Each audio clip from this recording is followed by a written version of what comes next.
Hello everyone, welcome back to our Canadian journey. I am Darshanmaharaja. You must have heard about the tragic death of former school principal Richard Bilkstow. If my pronunciation of his last name is incorrect, I apologize.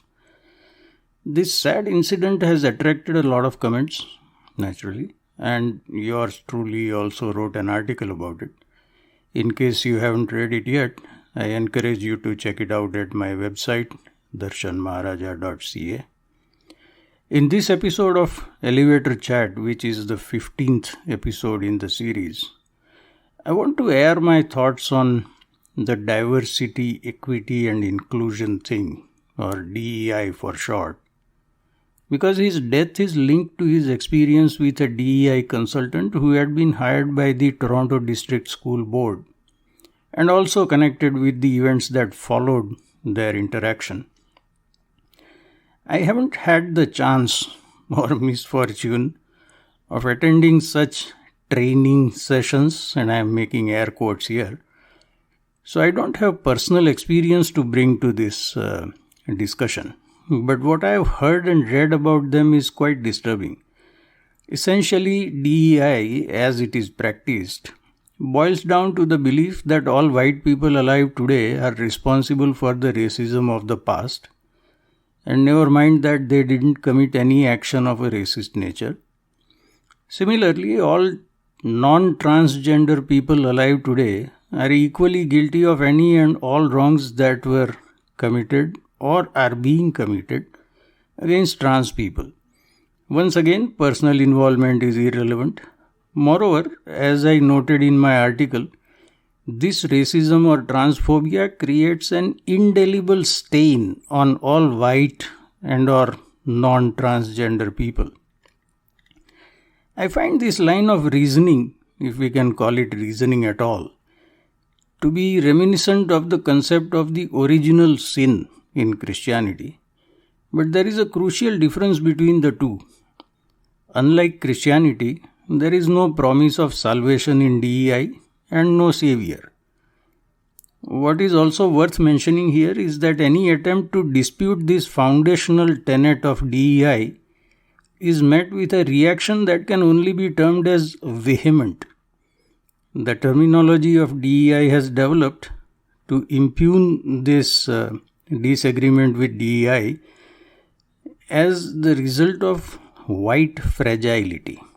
I think this means that it is a racist response. Since most of the DEI practitioners are black or transgender, at least as far as I have seen, it can be easily alleged that the objection is coming from a dislike of the race or gender of the trainer or consultant and is therefore not honest. We can rephrase that to say that the ideas contained within the DEI scriptures are infallible. This is another way in which DEI resembles a religion, or dare I say it, even communism. It is an article of faith that DEI can never be wrong, and anyone who tries to show its shortcomings can only be evil. The late former principal's death is only the most shocking outcome of this.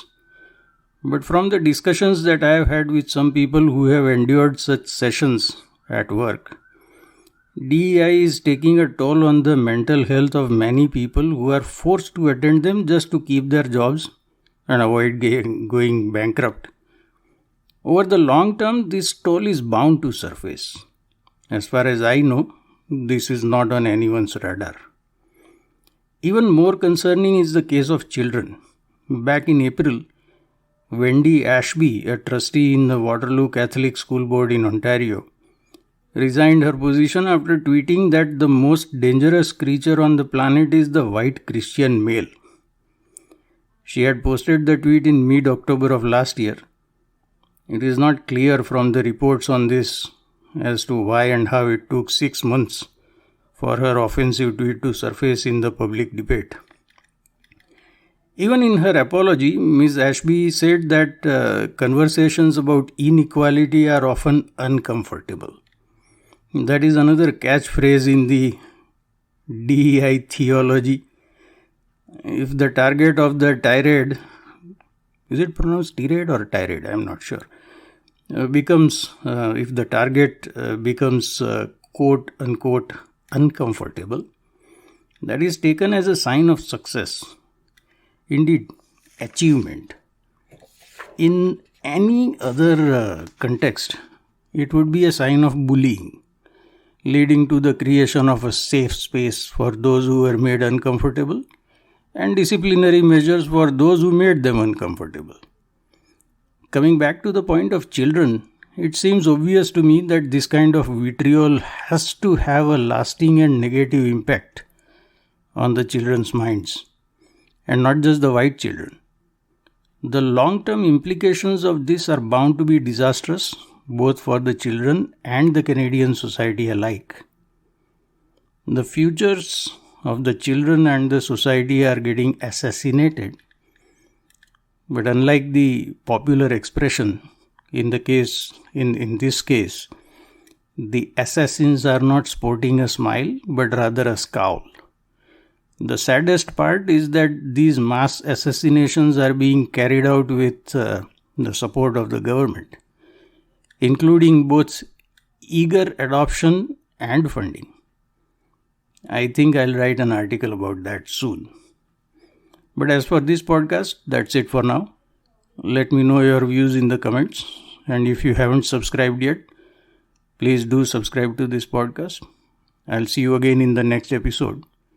Until then, goodbye and be well.